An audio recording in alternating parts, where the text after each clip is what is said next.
if you're watching HBO Max, and because the streaming network, and you haven't seen Hacks, please do yourself a favor. Amazing, amazing show. And of course, Dr. Anthea Butler's here, and let me welcome to the show for the first time. He plays on Hacks, and he's also in Candyman, which I'm only going to say one time. Y'all ain't going to get me out there. Okay, come on. Nope, not two more times. That's it. That's all you're going to hear. You're welcome, Mr. Carl Clemons-Hopkins. Welcome, welcome. Thank you. Appreciate it. Thank you for having me. Yeah. Your character, and I love the story arc. I love the relationship. And I'm not gonna. Y'all just need to watch it. Jean Smart is just incredible in this, and I'm like, yeah. And I just read that she lost her husband during the taping of this. Yeah, toward the end of the shoots. Yeah.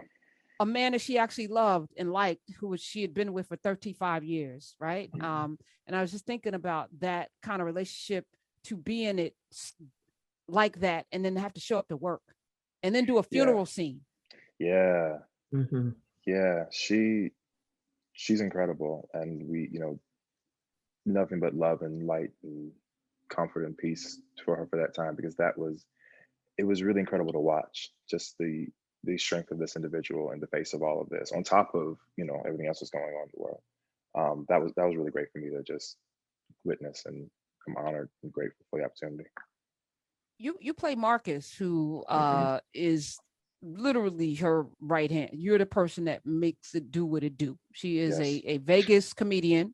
We're just talking about Vegas and Brittany and whatever. She's one of the they're billboards. That's how big she is. She's like the Celine Dion of comedy, the Siegfried and Roy of comedy, just to give y'all Vegas people perspective, right? And you make her uber successful. She drives, is it a Rolls Royce? Like just for kicks and like at the gross, like she's running people off the road in a Rolls. Multiple. She gives them away every 3 years to her card masseuse or whatever. Blackjack dealer. Yeah. Thank you. How did you get this role, Carl? The role of Marcus? Yeah, I was in Chicago. I was in lockdown, and this was the only script that came across my desk that last summer. Wow. And originally it was just an assistant with like a line here, a line there, but they had these scenes with myself and Jean's daughter's character, that were still working their way into the pilot. And I know I just kind of called him a friend. We recorded it, had fun with it, let it go. And then that led to a Zoom and another Zoom and another Zoom. And then like, okay, pack up the truck. You come to LA, you're doing the show. Wow. So it was God, really. I didn't foresee this. I didn't plan on this. I was applying to business school. I was done. So this was a really great blessing. Wow. So at that moment you think you're done, right? Is when the thing changes, right?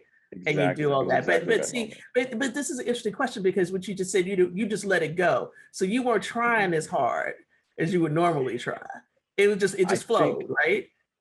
I would say, I wouldn't say I wasn't trying as hard. I was not putting as much pressure on myself. I was not, quite honestly, I was like, filming a show, who, where, how, and what, this year? Okay. I can't tell you that I 100% believed that it was going to happen. Okay. And I kind of was waiting for like, all right, they're going to fire somebody. They're going to send us home. They're going to shut it down. It's going to be I don't know, plague of locusts, frogs. I don't know, something. It's pretty much been that anyway. Yeah. So the fact that we got it done, got it out, and people dig it is that's incredible. That's fantastic. That's really good. It's special. But and it's ironic that your character is into business, because you were going to go to business school. Where had you applied or got accepted to? Where were you going? Oh, I didn't get accepted yet. I was taking some preliminary courses, and I found different online programs, because that's all there was, of course. And basically I told myself, if I didn't get a full ride, that was God saying I couldn't go, because I didn't have the money to go. So the fact that I didn't get a full ride and then did get this, I was like, okay. All right. So then Candyman. I said it twice. I can't say it again. So you can't say it again, because if I say it again, we're gonna be in the middle. Don't say it. Confectionery film. Confectionery film. Thank you. Yes. Thank you. Thank you. Jordan Peele's version. Yes. Okay, I see what you did there. The C thing. Mm-hmm. Man. So you get Hacks, and I know they're gonna have another season because to me, yeah, we just found out about a week Interesting. ago. They're gonna I bring could have it back. told you. You ain't even I need to know. find out from anybody. I knew that I there was know. gonna be another season. How did you get this role? And was the hacks the conduit to the next thing? So Candyman, we shot Oh, that. you said it. Damn it. It's a quote. It's a quote. It doesn't matter if it's a quote. We Oh shot that. no, I'm sorry, I messed up. that's a mirror sitting up here on my desk right now. Okay. Okay. Black people so superstitious. Hold on. Why are we so super? Like I'm really struggling right now. For real. Like why are we so superstitious? Because we know stuff always happens to us. That's why we superstitious. We don't have the time. We have time not to be. But that was something we did. That was something we did 2019. That was summer 2019. It was supposed to come out last year. It was, I have like one scene, maybe a scene and a half. It was my like, oh, I got to be a part of a major movie in a scene. This is great. How wonderful. Go in for my little 2 days, go on home, continue, not being in major motion pictures. And it kept, because of, the pandemic, it kept getting pushed and pushed and pushed. And now it's coming out after Hacks, and people are like, oh, did this lead to this? I'm like, this was years ago. So I'm excited to see it because we were much, younger and full of hope. And I mean, it's gonna be a nice little piece to see.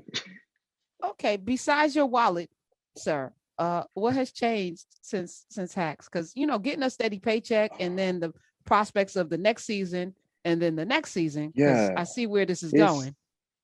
It's great. It's not as much of a difference when you were coming off of 9+ months without a steady paycheck. So it was like, let's get this back cut on. Let's get this back in service. Let's get this back together. But mostly the biggest change is just being out in California. Like I've been out here, for pockets of time, but I've never been out here for a long stretch. And so, getting to know the city, remembering that I like driving. Missing a winter was great. That was wonderful. But now I'm just really trying to just focus on trying to get better and find different things that challenge me and excite me. And I'm the kind of person like, okay, you've done this, and I do something exactly the opposite. So I'm just kind of figuring out what's here, what my things here are, and getting my things.